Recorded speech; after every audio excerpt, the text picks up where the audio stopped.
है कि नहीं, वो किताब ऐसी किताब है जो पूरी दुनिया में सबसे ज्यादा पढ़ी जाने वाली किताब है।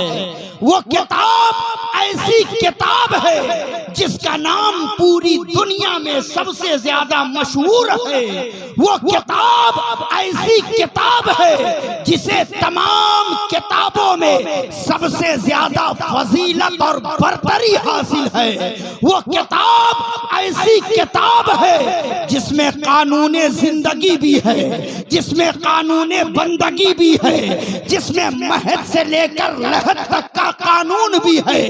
वो किताब ऐसी किताब है जिसमें इंसानों को इंसानियत का पैगाम भी मिल रहा है। वो किताब ऐसी किताब है जो आदमी को आदमियत का दर्स भी देती है। वो किताब ऐसी किताब है जो अमन व अमान का जिसमें सलामती का भी पैगाम है। वो किताब ऐसी किताब है जिसमें तकवा तहारत का भी पैगाम है। वो किताब ऐसी किताब है जिसमें अमन व अमान का भी पैगाम है। वो किताब ऐसी किताब है जिसमें माँ बाप की अजमतों का भी पैगाम है। वो किताब ऐसी किताब है जिसमें औलाद की परवरिश का भी पैगाम है।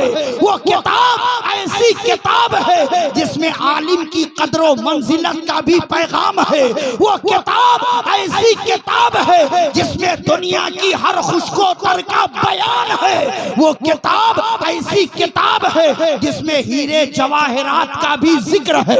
वो किताब ऐसी किताब है जिसमें सोना और चांदी का भी जिक्र है। वो किताब ऐसी किताब है जिसमें जिसमें जिसमें महद से लेकर लहद तक का भी मुकम्मल कानून है। वो किताब ऐसी किताब है जिसमें नबियों की नबूवत का भी जिक्र है। वो किताब ऐसी किताब है जिसमें रसूलों की रिसालत का भी जिक्र है।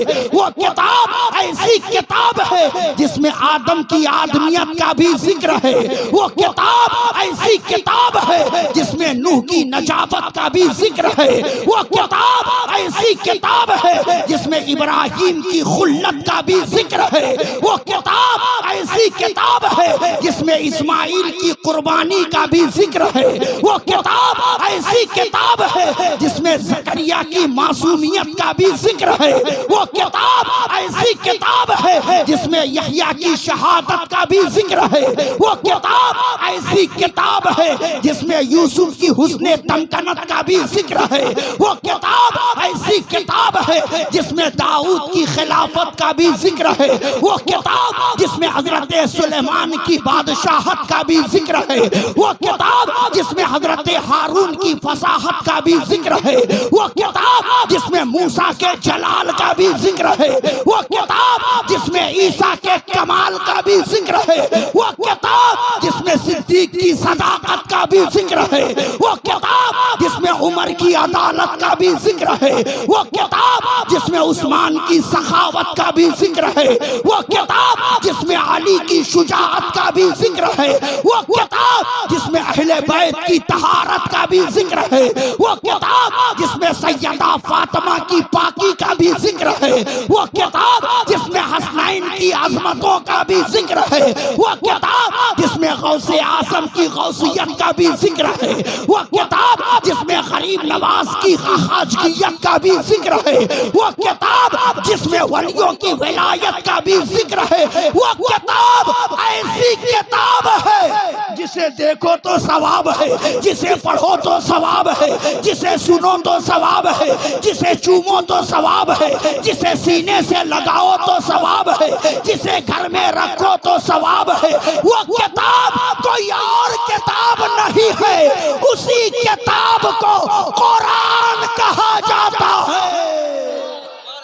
नारे तकबीर, नारे तकबीर, नारे रिसालत, नारे रिसालत, मसलके आला हजरत हजरत अल्लामा मौलाना इजहार हसन साहब किबला, हजरत अल्लामा मौलाना इजहार हसन किबला, नारे तकबीर।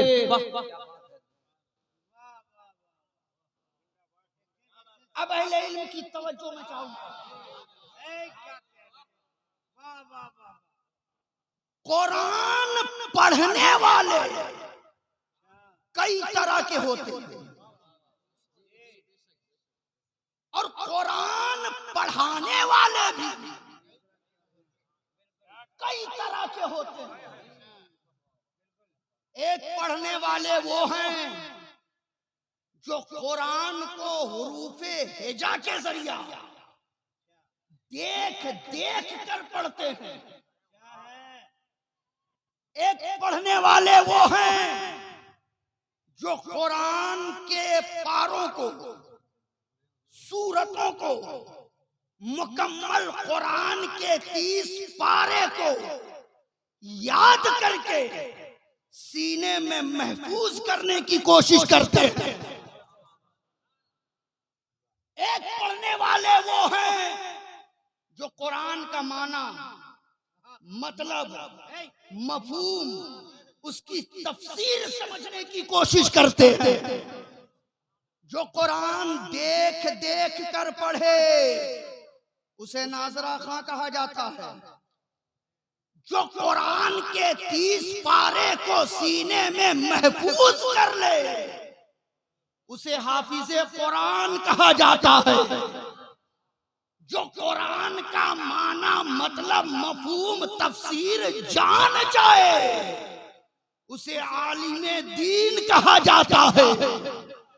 और जो कुरान की आयतों से मसाइल के इस्तिखराज का तरीका जान जाए उसे मुफ्ती शरह मुबीन कहा जाता है। आज अल्हम्दुलिल्लाह हमारे स्टेज पर नाजरा खां भी हैं, हाफिज़े कुरान भी हैं, आलिमे दीन भी हैं, मुफ्ती शरह मुबीन भी होंगे। अगर नहीं है तो अनकरीब जरूर आएंगे। यहाँ जितने बैठे हैं ना, जाहिल नहीं बैठे। अल्हम्दुलिल्लाह, अल्हम्दुलिल्लाह। एक पैगाम देना चाह रहा हूँ, मैं अहले मिंबर की तवज्जो चाहूंगा। यहाँ जितने बैठे हैं ये कोई अनपढ़ नहीं है।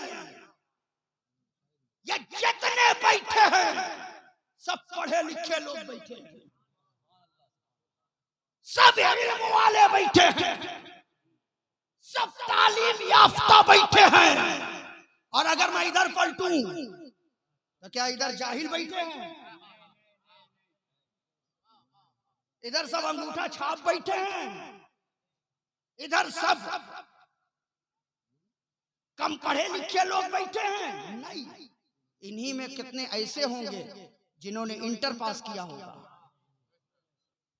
इन्हीं मजमे में कितने ऐसे होंगे जिन्होंने एचएस पास किया होगा। इसी में मजमे में कितने ऐसे होंगे जिन्होंने बीए पास किया होगा। इसी मजमे में कितने ऐसे होंगे जिन्होंने बीकॉम किया होगा। कितने ऐसे होंगे जिन्होंने बीएससी किया होगा। कितने ऐसे होंगे जिन्होंने ग्रेजुएशन किया होगा। कितने ऐसे होंगे जिन्होंने डॉक्टर की डिग्री हासिल की होगी। कितने ऐसे होंगे जिन्होंने मास्टर की डिग्री हासिल की होगी। अब तवज्जो मैं चाहूंगा, इधर भी जितने बैठे हैं सब पढ़े लिखे लोग बैठे हैं, इधर भी जितने बैठे हैं सब पढ़े लिखे लोग बैठे हैं। लेकिन पूरे मजमे में आगे से लेकर पीछे तक, दाएं से लेकर बाएं तक इज़हार अशरफ का एक चैलेंज है। पूरे मजमे में कोई एक खड़ा होकर के मुझे बताए, मौलाना, जो मैंने 10 क्लास में जो किताबें पढ़ी है वो किताब मुझे मुकम्मल ज़बानी याद है। 12 क्लास में मैंने जो किताब पढ़ी है वो किताब मुझे मुकम्मल ज़बानी याद है। बीकॉम में जो किताबें मैंने पढ़ी है वो किताब मुझे ज़बानी याद है। एचएस में मैंने जो किताब पढ़ी है वो किताब मुझे ज़बानी याद है। ग्रेजुएशन में जो किताबें मैंने पढ़ी है वो किताब मुझे मुकम्मल ज़बानी याद है।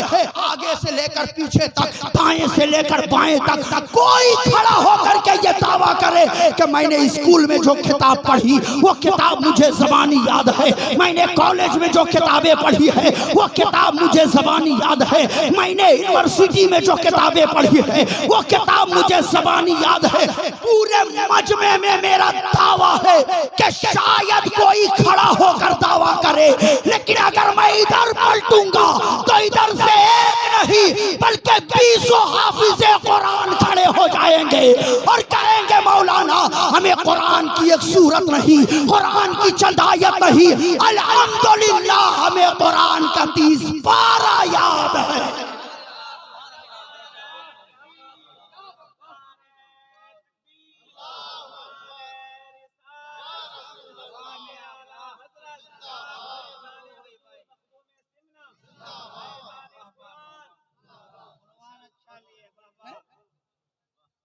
आज इन मौलवियों को लोग समझते क्या है?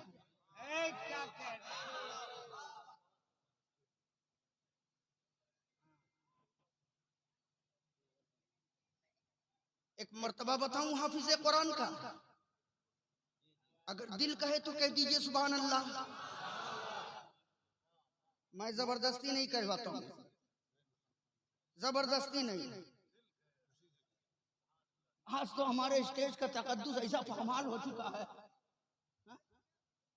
कि पूरी रात कुदवाते हैं लोग, मगर कुछ हासिल नहीं होता, कुछ नहीं मिलता। हाथ उठा के बोलिए, पैर फैला के बोलिए, खड़े होकर बोलिए, लेट के बोलिए। मैं कहता हूं अरे यार बंद करो ये सब, बंद करो, बात ऐसी करो,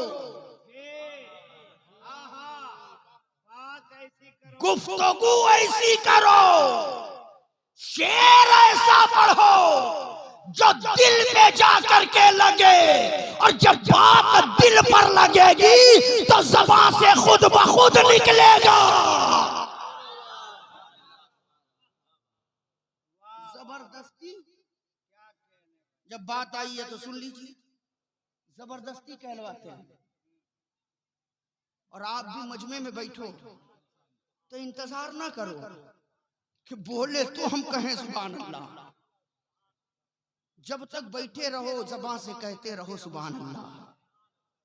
इसकी एक फजीलत सुनिए, इंशाअल्लाह फिर कभी जलसे में जब भी आप बैठेंगे तो आपको कहने की जरूरत नहीं पड़ेगी, आपकी ज़बान से खुद ब खुद निकलता रहेगा सुभान अल्लाह। उलमा की तवज्जो में चाहूंगा, मैं बहुत कम पढ़ा लिखा मौलवी हूँ, अगर कहीं गलती हो तो इस्लाह फरमा देंगे, और कोई जुमला पसंद आ जाए तो दुआ फरमा देंगे। तवज्जो चाहूंगा, इसी दुनिया के अंदर एक अल्लाह के बहुत बड़े वली गुजरे हैं, सुने, बहुत बड़े वली जिनका नाम हजरत इब्राहिम बिन अदहम है।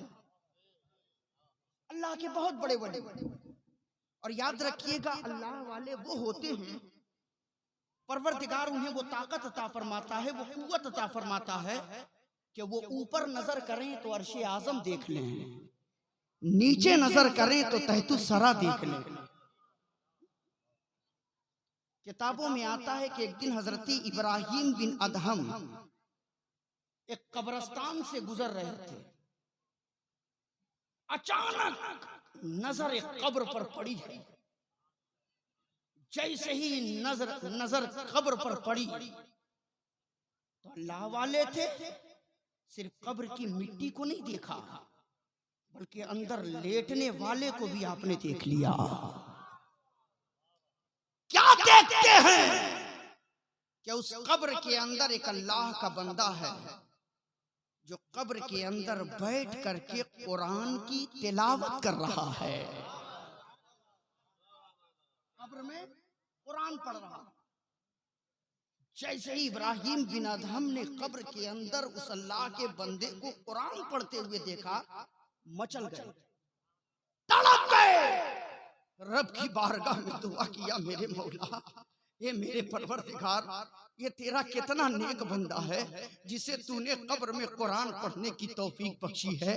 ये मेरे परवरदिगार, मैं तेरे इस बंदे से मिलना चाहता हूँ, मैं तेरे इस बंदे से मुलाकात करना चाहता हूँ जो तेरा बंदा कब्र के अंदर है मगर कुरान की तिलावत कर रहा है। हजरत इब्राहिम बिन अदहम की दुआ रब की बारगाह में कबूल हो गई, कब्र खुद ब खुद शक हो गया। हजरत इब्राहिम बिन अदहम आगे बढ़े, जैसे ही झांक करके अंदर देखा क्या देखते हैं कि वो अल्लाह का बंदा सर झुकाए हुए कुरान पढ़ता जा रहा है, कुरान की तिलावत करता जा रहा है, कुरान की तिलावत करता जा रहा है। हजरत इब्राहिम बिन अदहम ने बुलंद आवाज से कहा, अस्सलामु अलैकुम या शेख। जैसे ही इब्राहिम बिन अदहम ने सलाम किया है, उस अल्लाह के बंदे ने सर को ऊपर किया, चेहरा देखा, मुस्कुरा करके कहा, वालेकुमुस्सलाम या इब्राहिम बिन अदहम। जैसे ही नाम लेकर जवाब दिया तो हजरत इब्राहिम बिन अदहम कहते, अल्लाह के बंदे पहली मुलाकात है, मैं तुम्हें जानता नहीं, तुम्हें पहचानता नहीं, आप कौन हो हमें मालूम नहीं, लेकिन आपको कैसे पता कि मेरा नाम इब्राहिम बिन अदहम है? आप मुझे कैसे जानते हो, आप मुझे कैसे पहचानते हो? तो उस अल्लाह के बंदे ने मुस्कुरा करके कहा, ए इब्राहिम बिन अदहम, क्या आपने मुस्तफ़ा जाने रहमत की वो हदीस नहीं पढ़ी है? कहा, कौन सी हदीस? कहा, मेरे नबी फरमाते हैं कि जब बंदे मोमिन कब्र के अंदर होता है तो परवरदिगार आलम उसके देखने की ताकत को भी बढ़ा देता है, सुनने की पावर को भी बढ़ा देता है। बंदा कब्र के अंदर होता है, ऊपर आने वाले को वो देखता भी है और पहचानता भी।